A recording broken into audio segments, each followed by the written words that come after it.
여호와만 섬기는 우리 집, 그런 제목으로 하나님 말씀 준비했습니다. 오늘 본문은요, 모세의 뒤를 이어 이스라엘의 지도자가 되어 이스라엘을 가나안 땅으로 인도해 드렸던 위대한 하나님의 사람 여호수아가 나이 많아 늙어서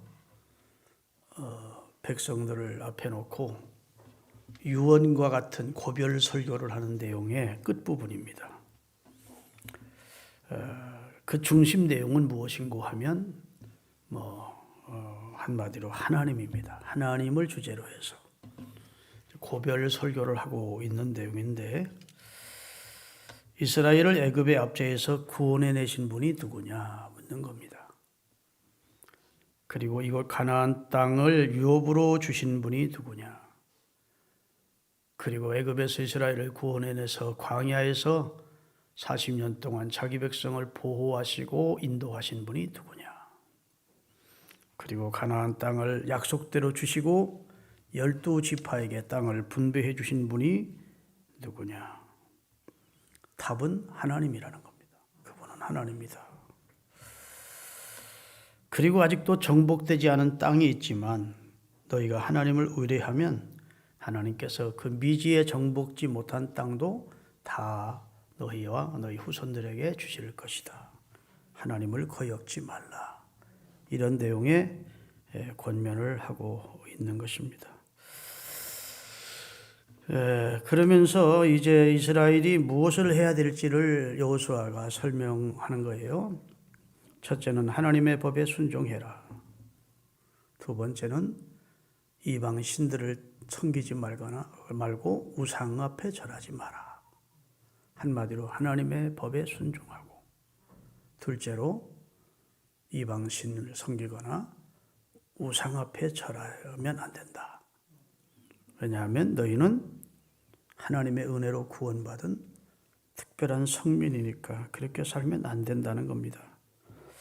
만약 이를 어기고 하나님의 말씀에 불순종하고 이방 신상에 절하면서 하나님을 떠나면 이스라엘이 하나님의 진노로 멸망하게 될 것이라고 경고를 하는 겁니다.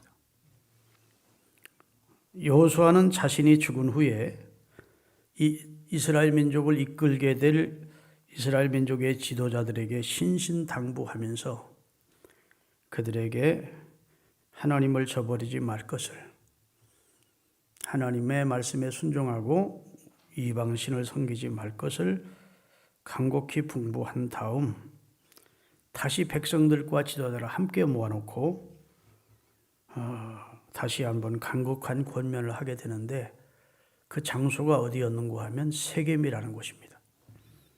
그래서 여기서 다시 하나님과 이스라엘 사이에 언약이 맺어지는데 이것을 세겜 언약이라 그렇게 말을 해요. 오늘 이 여호수아가 전한 메시지의 내용은 한마디로 말하면 오늘 너희는 누구를 섬길지를 선택하라는 겁니다. 너희를 구원하신 하나님, 인도 보호하신 하나님, 너희에게 약속을 성취시키시고 가나안을 주신 하나님을, 너희 조상들이 섬기던 그 하나님을 섬길지, 애굽 땅에서 우리가 살 때 애굽 사람들이 섬기던 신을 섬길지, 가나안 땅에 들어와서 이 가나안 인디언들이 원주민들이 섬기던 신을 섬길지 선택을 해라. 너희가 어떤 선택을 하든 나와 우리 집은 여호와만 섬기겠다. 너희는 어떤 선택을 해도 네 선택에 달려 있어. 너희는 어떤 선택을 하든 그건 너희의 자유이고, 오직 나와 내 집은 여호와만 섬기는 집으로 그렇게 우리는 선택을 하겠다라고 말하는 것이죠. 여러분, 열왕기상 18장 21절에 그 비슷한 말씀이 나오는데, 엘리야 선지자가 갈멜산에서 아직도 섬길 신을 제대로 정하지 못하고 바알 앞에 절하는 이스라엘 안타까운 백성들을 향하여 이렇게 외칩니다. 다 같이 엘리야가 모든 백성에게 가까이 나아가 이르되 너희가 어느 때까지 두 사이에서 머뭇하려느냐. 여호와가 만일 하나님이면 그를 섬기고 바알이 만일 참신이라면 그를 쫓아라. 그러니 백성들이 그때만 해도 아합 왕과 이세벨의 눈치가 무서워서 권력자들의 눈치를 보고 한마디도 대답을 못하고 있다는 겁니다. 그때 엘리야가 하나님 앞에 기도했고 여호와의 제단에 불이 내림으로 무지했던 이스라엘 백성, 결단을 못하고 있던 이스라엘 백성들이 입에서 여호와 그가 하나님이다. 우리 조상들이 섬기던 여호와 그분이 참 하나님이다. 이렇게 고백을 하게 됐다는 내용이 기록이 되어 있습니다. 성경을 관통하는 핵심 내용이 무엇이냐? 하나님만이 참신이라는 거예요. 그래서 십계명의 제1계명도 나 외에 다른 신을 내게 있게 마라. 하나님은 그 문제만은 타협이 없습니다. 나 외에 다른 신이 또 있다고 생각하지 마라. 나 외에 너희가 절하고 섬길 우상이 또 있다고 생각하지 말라는 겁니다. 나 외에 다른 신은 없다. 다 내가 창조한 피조물들이 타락해서 천사가 타락해서 마귀가 된 것이고 다 나의 피조물이지 스스로 있는 신은 여호와 한 분밖에 없다고, 그러기에 참신은 여호와 한 분임을 말씀하고 있습니다. 여러분, 성경을 보면요, 의미 없는 점 하나가 없습니다. 성경은 아주 광대한 진리를 가장 함축된 그런 지면에다가 축소해, 아주 진액처럼 축소해서 기록을 해놓았기 때문에 의미 없는 낱말이 하나도 없고 점 하나도 없다고 봐야 됩니다. 그래서 성경에는 숫자에도 계시성이 있고 지명에도 계시성이 있고 사람의 이름에도 계시성이 있고 순서에도 계시성이 있어요. 믿습니까? 왜 하나님께서 창세기를 먼저 성경 첫보리에 두셨느냐? 하나님이 천지와 만물을 창조하신 첫 번째 사역이기 때문에 그렇고, 하나님이 첫 번째 하신 일이 인간이 범죄하고 타락하자 그 인생을 구원하시는 일을, 그 은혜의 사역을 시작하신 내용이 창세기에 기록되어 있어요. 창세기 3장 15절에 원복음이라 하는데, 아담이 범죄하고 하와가 범죄하자 하나님께서 여인의 몸으로 메시아를 보내서 인류의 구원자를 보내시겠다고 말씀하신다고요. 그래서 하나님께서 인류와 천지 만물을 창조하시고 범죄하고 타락한 일을 구원하시는 일을 시작하셨다. 그게 창세기에 함축된 내용이에요. 출애굽기는 하나님이 선택한 백성을 어떻게 구원해 내시는지를 설명하십니다. 바로의 압제에서 결정적으로 흠없고 점없는 1년 된 양을 잡아서 그 피를 인방과 설주에 바름으로 이스라엘이 10번째 재앙을 통해서 애굽은 항복을 했고 이스라엘은 해방이 되는 겁니다. 거기서 희생되신 유월절 양을 예수 그리스도로 표현하는 것이죠. 그렇죠? 출애굽기는 어떻게 자기 백성을 구원해 내셨는지를 말씀하고 있고, 레위기는 구원 받은 백성이 어떻게 하나님을 예배하며 살아야 되는지를 말씀하고 있어요. 그 다음에 민수기와 신명기는 구원받은 하나님의 백성은 우리를 구원하신 하나님의 뜻을 알아야 된다는 겁니다. 하나님의 뜻이 기록된 것이 민수기와 신명기예요. 다시 말씀드립니다. 창세기는 시작이에요. 하나님이 천지 만물도 시작하셨고 범죄한 일을 구원하는 일을 시작하셨다. 두 번째, 그 시작하신 하나님의 계획을 하나님께서 출애굽기를 통해서 이스라엘을 구원해내셨다. 구원받은 백성들은 레위기의 제사법이 나옵니다. 하나님을 어떻게 제비하며 살아야 된다. 그 다음에 민수기와 신명기는 하나님이 우리를 향한 마음, 우리를 향한 뜻은 이렇다라고 순종을 강요하는 그런 내용이 기록되어 있다고요. 그러니까 순서 자체도, 성경에 나오는 순서 자체도 계시성을 담고 있는 그런 내용이라고 할 수 있습니다. 믿습니까? 여호수아는 아브라함으로부터 시작된 하나님의 구원 역사를 구구절절히 설명을 하면서 가나안 원주민 7부족을 심판하시고 선조들에게 약속하신 땅을 주신 하나님을 소개하며 이제 하나님만을 섬겨야 될 당위성을 설명한 후에 너희가 선택해라.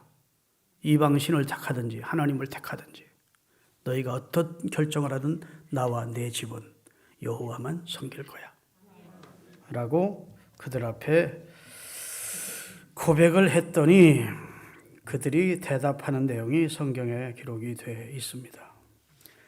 그들의 대답이 16절부터 나오는데 한번 같이 한번 읽어보겠습니다. 자, 오늘 여호수아서 24장 16절부터 백성들이 대답하여 가로되 여호와를 버리고 다른 신을 섬기는 일을 우리가 결단코 안 하겠습니다. 왜일까요? 여호수아와 같은 세대 사람들은 그 세대 사람들은 다 하나님의 구원을 경험한 사람들이에요.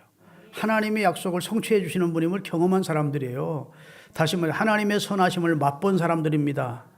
그렇기 때문에 하나님을 떠나지 않겠다는 겁니다. 우리는.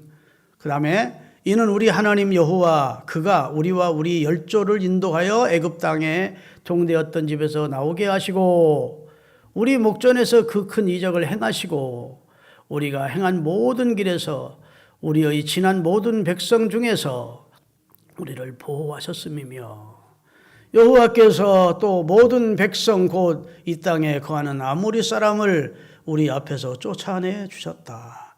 그러므로 우리도 여호와를 섬기리니 그는 우리의 참신이십니다. 그 말이에요. 여호수아가 또 백성에게 대답을 해줍니다. 그래서 이르되 너희가 여호와를 능히 섬기지 못할 것은 그는 거룩하신 하나님이여 질투하시는 하나님이니 너희 허물과 죄를 사하지 아니할 것이다. 조심해야 된단 말입니다. 함부로 서약하고 함부로 맹세하지 말라는 겁니다. 지키지도 못할 맹세하면 안 된다는 거예요. 하나님은 우리의 언행심사를 다 감찰하시는 분이니까 신중한 결단을 하라는 겁니다. 다시 한번 저들에게 확인을 시켜주는 거예요. 내가 그냥 여러 사람이 군중심리에 의해서 지금 우리는 하나님 섬길 거예요 이렇게 깊이 생각지도 않고 선택 결정할 일이 아니다. 잘 생각해라. 만약 말해놓고 지키지 못하면 하나님이 너희를 멸할 거야. 그래서요.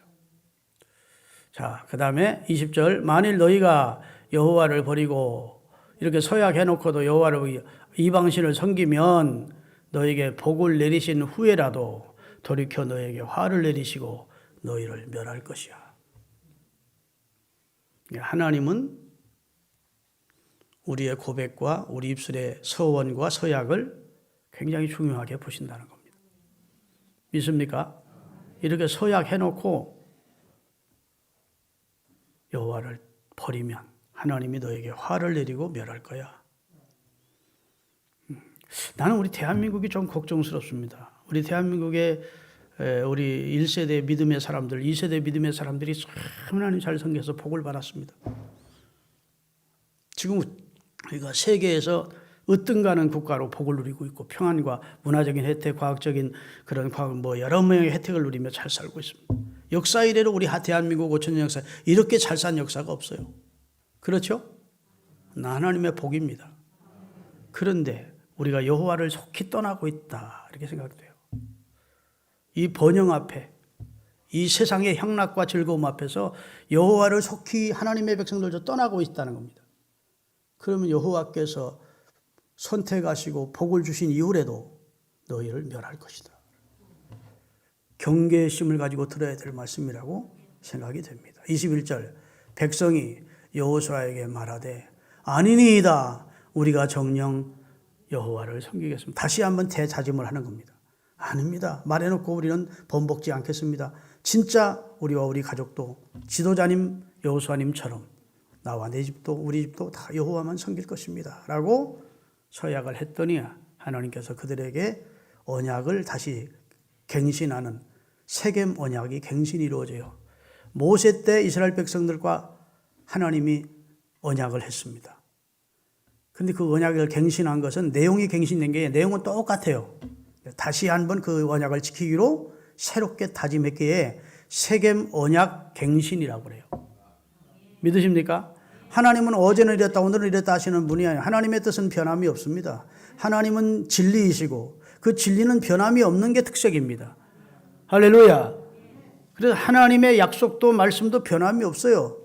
그러게 모세 때 이스라엘 백성들과 맺었던 언약이 그대로 다시 여호수아 때 이스라엘 백성들과 세겜이라고 하는 곳에 언약을 체결하면서 저들이 다 여호와의 말씀대로 우리가 살겠습니다. 이렇게 결단하게 되는 거예요. 하나님께서는요, 오늘 또 여러분과 저에게 선택과 결단을 촉구하십니다. 목사님, 나 하나님 선택했어요. 정말이십니까? 성경 마태복음 5장 32절에 너희는 옳다 옳다 아니라 아니라 하라 예예 아니요 아니요 하라고 정말 하나님을 선택했으면 하나님을 선택한 사람으로 살아야 됩니다. 하나님의 결단 촉구에 아직 여러분들께서 저는 아직은 아닙니다. 좀 더 이 문제에 대해서 생각해 보겠습니다. 좀 더 하나님에 대해서 알아본 다음에 선택하겠습니다. 아닙니다. 저는 지금 하나님을 전적으로 신뢰할 수가 없어서 나중에 선택하겠습니다. 아직까지 저는 하나님보다는 세상이 더 좋습니다. 한평생 하나님을 섬기며 산다는 게 좀 어려울 것 같습니다. 시간 좀 말미 좀 주세요. 이렇게 뒤로 미룰 수가 있는 문제가 아니라는 겁니다. 하나님을 선택하는 것은 우리가 마트에 가서 이 물건을 고를까 저 물건을 고를까 하는 그런 선택의 문제가 아니라고요. 하나님을 선택하느냐 우상을 선택하느냐는 사느냐 죽느냐의 문제입니다. 천국이냐 지옥이냐의 문제예요. 성공이냐 실패냐의 문제입니다. 미국의 크리브랜드라고 하는 젊은 사람이 친구와 함께 길을 가다가 방탕한 인생을 살았어요. 그런 날 어느 날 교회 앞을 지나다가 죄의 싹선 사망이라는 이번 주 설교가 뜬 겁니다. 옛날에 게시판이 큰 교회 앞에 게시판이 있고 성경이 있고 그 다음에 설교 제목이 있고 그랬거든요. 지나가다가 술을 먹고 친구와 술 먹고 여자와 즐기러 가다가 보니까 죄의 싹선 사망이라고 했는데 어렸을 때 엄마로부터는 기독교에 대해서 생각이 났습니다. 크리브랜드가. 그래서 나는 오늘부터 하나님을 섬기겠네. 친구 같이 들어가서 예배 드리세요. 그래서 친구가 야 너 미쳤냐 임마? 무슨 뜬금없이 하나님이야. 아니야. 난 오늘부터 하나님을 경외하기로 작정할래. 그리고 교회로 들어갔어요. 친구는 그냥 술집으로 간 겁니다. 그리고 몇십 년 후에 크리브랜드는 미국의 대통령이 되었고 그 미국의 대통령이 되어 취임하는 소식을 그 친구는 감옥에서 죄수로 그 호의 신문을 읽었다는 거예요. 하나님을 선택하느냐 세상을 선택하느냐가 그렇게 달라지는 겁니다. 여러분 미국의 어떤 학자가 앙케이트 조사를 했는데 조나단 에드워드라고 하는 사람의 가문과 그 후손들의 삶과 그다음에 주크 웨크누드라고 하는 사람의 가문의 후손들을 쭉 연구를 했습니다. 조나단 에드워드도 그렇고 주크라고 하는 사람도 다 미국이란 나라 건국 초기에 활동했던 사람들입니다. 그런데 조나단 에드워드는 하나님을 경외하고 온 가족을 하나님의 말씀으로 자녀들을 양육해서 신앙 가정을 거두고 경건한 가정을 이룬 사람입니다. 그 후손들이 한 400여 명 가까이 늘었는데 미국 사회에 가장 중추적인 역할을 한 총장, 교수, 그 다음에 국회의원, 부통령도 나오고 최고 위대한 하나님의 종 목사들도 나오고 그런 후손들로 가득 찼고 주크라고 하는 이 사람은 사업을 하면서 양조장을 했던 사람이라고 들었는데 그 후손들이 약 700~800명으로 들었는데 거의 아편 중독자, 어린아이 때 죽은 아이들 후손들이 너무너무 감옥에 가 있는 사람, 자살한 사람 그런 사람들로 그렇게 가득 차 있더라는 거예요. 하나님을 경외하고 하나님을 선택한 자의 가문과 그 후손과 하나님을 저버리고 세상으로 나가서 먹고 마시고 즐기며 인생을 산 사람은 그 후손들이 그렇게 결과가 차이가 나더라는 겁니다. 경건한 자의 후손을 하나님이 축복하시는 거예요. 의인이 결식함을 하나님은 의인과 그 의인의 후손이 결식함을 하나님이 절대로 허락지 않는데요. 복을 주시는 줄로 믿으시기를 주의 이름으로 축원합니다. 그래서 하나님을 선택하느냐 아니냐는 어떤 물건 하나를 선택하느냐만 하는 그런 작은 선택이 아니라고요. 내 인생의 가장 중요한 선택이 하나님을 선택하는 것입니다. 우리 가정이 하나님을 선택하기로 결단하는 것입니다. 믿으십니까? 오늘 본문 보면 하나님께서 하나님을 선택했던 하나님의 백성이 돌이켜 하나님이 그래서 복을 주셨는데 복을 주신 후에라도 돌이켜 재앙을 내리시고 그를 멸하시게 되는 것은 하나님을 저버리면 그렇게 될 것이라는 거예요. 참 두려운 말씀이 아닐 수 없습니다.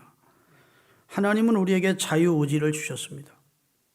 인간이 가지고 있는 최고의 복은 자유의지입니다. 자유의지. 그래서 하나님께서 사람을 하나님의 형상을 담은 최고의 걸작품으로 만드시고 하나님처럼 스스로 선택할 수 있는 자유의지를 주셨어요. 이 자유의지를 가지고 하나님을 떠날 수 있다는 것을 아시면서도, 하나님을 저버리고 하나님을 배반할 수 있다는 것을 하나님은 아시면서도 사람을 꼭두각시나 로봇처럼 입력시켜 놓으면 그냥 하기 싫어도 계속 그 짓을 하는 그런 인격을 갖추지 못한 기계로 만들지 않고 사람에게 스스로 자유의지를 주셔서 선택할 수 있도록 해 주신 것입니다. 할렐루야. 그래서 인간 스스로가 자유롭게 선택할 수 있게 주신 거예요. 선택의 권리를 우리에게 주신 것이 하나님의 뜻이고 하나님의 마음입니다. 예를 하나 들겠습니다.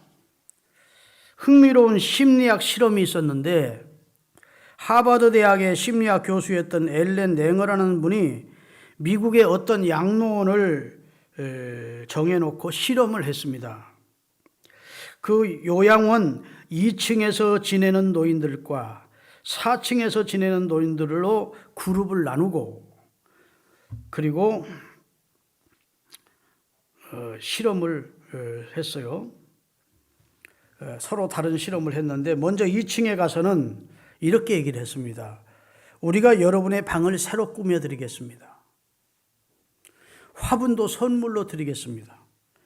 그리고 그 화분들은 직원들이 잘 관리할 테니까 여러분들은 신경 안 써도 됩니다. 영화도 보여드릴 텐데 우리가 알아서 날짜를 정하여 상영해 드리겠습니다. 그렇게 좋은 소식을 전했습니다.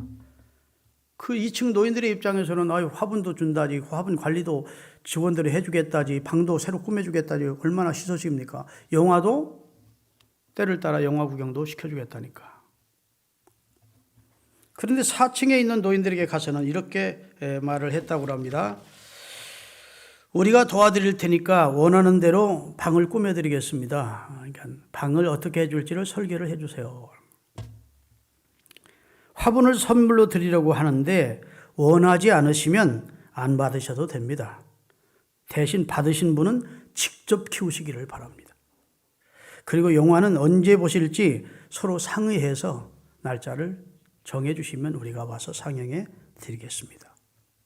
다시 말해서 4층에 있는 분들에게는 자율권을 주어서 선택할 수 있게 해주었고 2층에 있는 분들은 다 선택할 필요 없이 다 좋은 조건을 제시해 준 것입니다. 2층 노인들은 가만히 앉아서도 호요시가도록 환경을 제공해 주었고 4층 노인들에게는 자율적인 선택권과 무엇인가를 꼭 해야 되는, 그래서 할 수 있도록 권장을 한 것입니다. 2층 노인들은 주어진 환경에서 그냥 편하게 지냈고 4층 노인들은 자신의 선택으로 식물을 키웠고 방도 이렇게 만들어 달라고 요청을 했고 언제 무엇을 할 것인지 계획을 세웠고 그 계획을 실행을 했습니다. 4층 노인들은 이전보다 바빠졌고 2층 노인들은 4층 노인들이 키우는 화분을 감상이나 하는 정도로 편하게 지냈습니다. 그리고 몇 달이 지난 후에 두 그룹을 대상으로 삶이 행복한지를 물었더니 4층 노인들이 훨씬 행복하다고 대답하는 비율이 월등했다는 겁니다.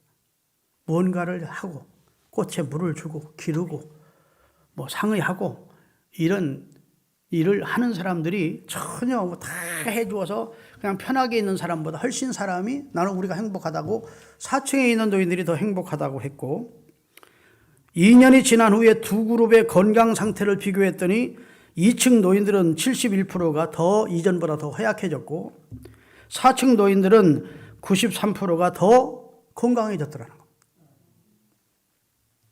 사망률도 2층보다 4층이 훨씬 적더라는 겁니다. 아무것도 안 하는 사람들이 일찍 죽더라는 거예요. 이 실험의 결론은 다음과 같습니다. 아무리 허약한 노인이라도 스스로 결정하고 선택할 수 있는 기회를 주어야 한다. 그래야 건강하고 행복하게 오래 살 수 있다. 사람이라면 누구나 자율성의 욕구를 가지고 있습니다. 자율성의 욕구. 자녀들이 공부 싫어하는 이유 중에 하나가 매일 부모가 공부해라 하니까 공부를 더 하기 싫어한다는 겁니다.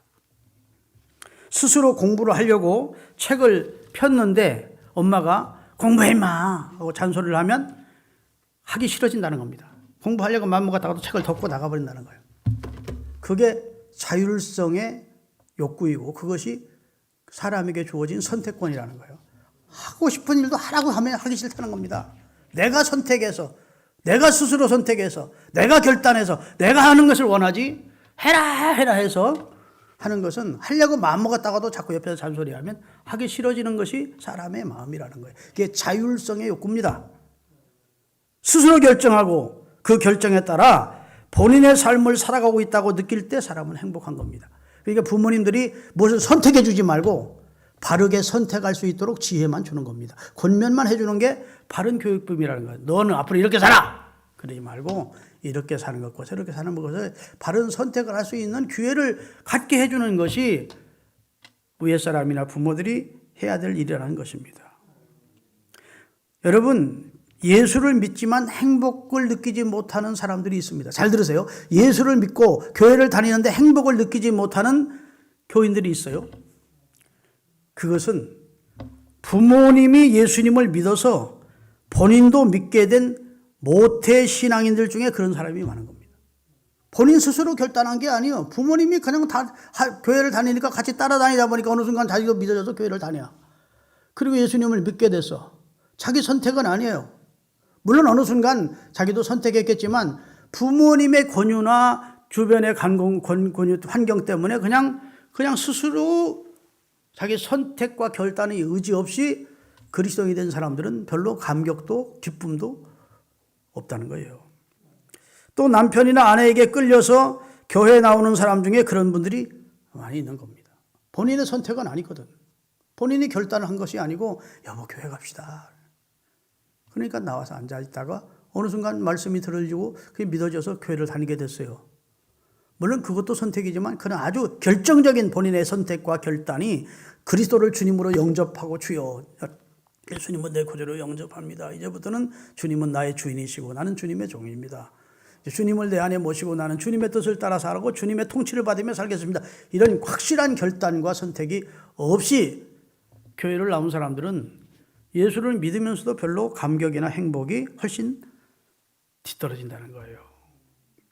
심지어 목사로서 목회는 하지만 주변의 권고나 환경적인 요인으로 사역의 길을 가는 사람들 중에도 사역의 기쁨도 행복도 느끼지 못하는 분들이 있는 것입니다. 그런 분들은 오늘 이 말씀을 잘 들으셔야 됩니다. 아멘 안 하십니까? 오늘 이 말씀을 잘 들으셔야 돼요. 선택하고 사랑하는 기쁨과 행복의 주인공이 되어야 되지 않겠습니까? 내가 선택하고 그리고 나를 사랑해 주시는 그분을 나도 사랑하고 그 안에서 기쁨을 누리며 그렇게 살아가는 은혜가 있기를 바랍니다. 그런데 중요한 것은 먼저 하나님께서 우리를 선택해 주셨다는 것을 알아야 돼요. 요한복음 15장 16절입니다. 너희가 나를 택한 것이 아니요 내가 너희를 택하여 세웠나니. 아멘. 내가 많은 종교 가운데 기독교를 택했고 많은 교주 가운데 예수님을 택했다. 아니라는 겁니다. 너희가 나를 택한 것이 아니고 내가 너희를 먼저 택했다. 주 예수 내가 알기 전 날 먼저 사랑했네. 내가 예수님을 알기 전 예수님은 먼저 나를 사랑해 주셨어요. 하나님의 큰 선택이 내게 있었고 하나님이 나를 선택한 다음에 너도 나를 선택해라. 이렇게 하나님을 선택하도록 우리의 마음을 성령으로 감동시키시고 이끌어 주시고 그리고 역사하시는 겁니다. 그래서 우리가 예수님을 선택하게 되는 줄로 믿으시기를 주 예수 그리스도의 이름으로 축원합니다. 우리의 자유의지를 이용해서 하나님의 선택과 사랑을 깨닫고 나도 하나님을 선택하도록 하나님은 우리를 이끄시기를 원하시는 겁니다. 창세기에 보면 처음 인간인 아담과 하와를 하나님께서 선택하시고 그 다음에 그들에게 선택하는 자유를 주셨습니다. 창세기 1장 29절에 30절 같이 읽겠습니다. 하나님이 가라사대 내가 온 지면에 씨 맺는 모든 채소와 씨 가진 모든 열매 맺는 모든 나무를 너희에게 주리니 너희의 식물이 되리라. 그 다음에 또 땅의 모든 짐승과 공중의 모든 새와 생명이 있어 땅에 기는 모든 것들은 내가 푸른 풀을 식물로 주노라 하시니 그대로 되니라. 아멘. 자, 모든 것을 우리에게 주시고 선택을 하라는 겁니다. 그 많은 과일 중에서 네가 먹고 싶은 거 먹어. 너 모든 그런 생물 동물 중에서 네가 취하고 싶은 거 취해 먹어. 하나님이 이 많은 과일이 있는데 바나나만 먹어라. 바나나만 먹어야 생육하고 번성하게 해줄게 했더라면 아이고 생각만 해도 끔찍하죠. 어떻게 바나나를 한 번, 두 번 먹는 건 맛있겠지만 바나나만 먹게 하시겠습니까? 하나님은 다 주신 거예요. 다 주시고 네가 정말 나를 사랑한다면 나를 경외하는 나를 선택했다는 증표는 선악을 알게 하는 동산 중앙에 있는 나무는 먹지 마라. 그게 하나님의 우리를 사랑하시는 자유의지를 활용해 주시는 하나님의 마음이라고요. 여러분, 인도의 성자인 썬다싱이라고 하는 신실한 그리스도인이 그 발 앞에 엎드려라는 글에 책을 썼는데 이런 내용이 있습니다. 엄마가 서너 살짜리 아이를 데리고 숲의 정원에 들어갔습니다. 큰 정원에 들어갔어요. 그리고 나서 아이를 혼자 둔 채 엄마가 큰 나무 뒤에 가서 숨었습니다. 그랬더니 아이가 무섭기도 하고 엄마가 없으니까 왕왕 엄마를 찾으며 돌아다니면서 엄마를 찾으며 우는 겁니다. 하녀가 빨리 달려와가지고 도련님 여기 바나나 있어요. 여러분 더 좋아하는 망고 있어요. 해도 다 관심이 없는 겁니다. 다 집어던져버리고 엄마만 찾는 겁니다. 엄마. 엄마가 필요한 거라. 그러니까 그것을 몰래 지켜보고 있던 엄마가 자기만 찾으니까 너무 고맙기도 하고 대견하기도 하고 기쁘기도 하고 해서 뛰어나와가지고 그 아이를 품에 안고 입을 맞추면서 역시 내 아들이다 그런 거예요. 그 얘기를 썬다싱이 쓰면서 우리 인생이 하나님 없이 이 땅의 모든 것을 얻어봐도 누려봐도 권세를 얻어봐도 누려봐도 다 만족이 없다는 겁니다. 인생의 참 주인 되시는 진짜 어머니 되시는 하나님의 품에 안겨야 인생은 평강이 찾아오고 안정감이 있고 그 다음부터는 망고도 맛있고 과일도 그걸 새롭게 느끼는 것이지 어머니를 찾지 못한 상태에서는 그 무엇도 그에게 행복과 안정감을 줄 수가 없다는 거예요. 인생이 인생의 영혼의 참 주인이신 하나님의 품에 안기기 전에는 누려도 받아도 누먹어도 다 참된 평안과 행복은 없는 겁니다. 그래서 하나님은 오늘 여호수아를 통해서 너와 네 집은 여호와만 선택해라. 여호와 선택해야 그 다음부터 그의 나라와 그의 의를 구하며 살며 이 모든 것은 더해 줄게라고 우리에게 말씀해 주시는 줄로 믿습니다. 여러분, 하나님을 알고 나니까 바울은 얼마나 좋은지 자기가 그전에 그렇게도 좋아했던 것들이 다 배설물처럼 느껴졌다고 고백하는 걸 보면 우리가 정말 하나님을 선택하고 하나님만을 섬기는 집을 만들면 그와 그 후손들은 복을 받습니다. 오늘 가정의 달에 여호수아의 고백을 기억하십시다. 마음에 새기시고 오직 나와 내 가정, 내 자식들, 내 후손들은 여호와만 섬기게 해 주옵소서. 여호와를 떠나지 않게 해 주옵소서. 여호와를 버리고 하나님의 채찍이나 징계를 받지 않도록 여호와 안에 거하는 우리와 우리 가정이 되게 해달라고 기도하십시다. 왜냐하면 그분은 우리를 구원하신 분이고 우리를 사랑하시는 분이고 우리와 함께 해주시는 분이고 우리에게 천국을 예비해 주고 기다리시는 분이고 그분을 여러분 스스로 선택하시기 바랍니다. 따라합시다. 주 여호와 하나님, 나는 하나님만이 참신임을 확신하며 하나님을 나의 하나님으로 선택합니다. 우리 가정도 고넬료의 가정처럼 온 집으로 더불어 하나님을 경외하는 가정이 되기를 선택합니다. 제가 언젠가 말씀드렸죠. 조영기 목사님 같은 그 훌륭한 목사님도요, 선택한 후에 하나님이 복을 주시더라는 거예요. 조영기 목사님은 폐병에서 하나님이 능력으로 치료받은 사람입니다. 의학적으로는 당신 죽는다고 하는데 하나님을 만남으로 치료받은 사람이요.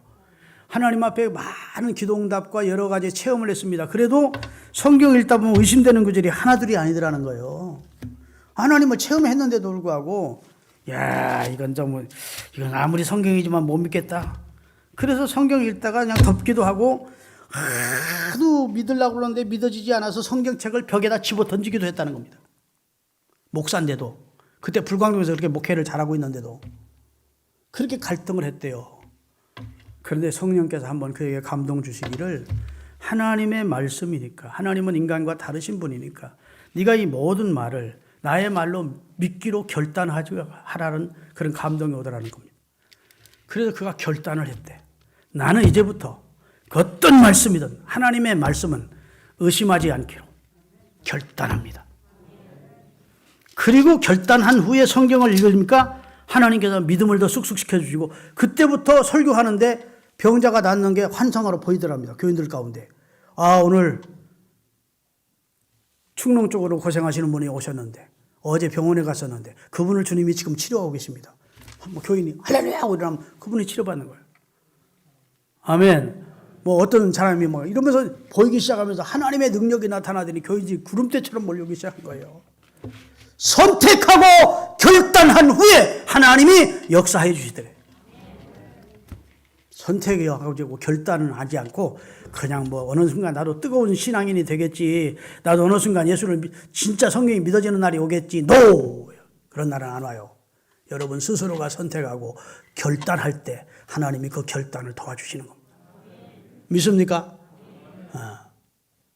여러분이 선택하고 여러분이 결단할 때 하나님이 그걸 기뻐하시고 그 믿음 귀하게 보시고 그것이 믿어지도록, 그것이 그런 역사가 나타나도록 하나님이 지원하시는 거예요.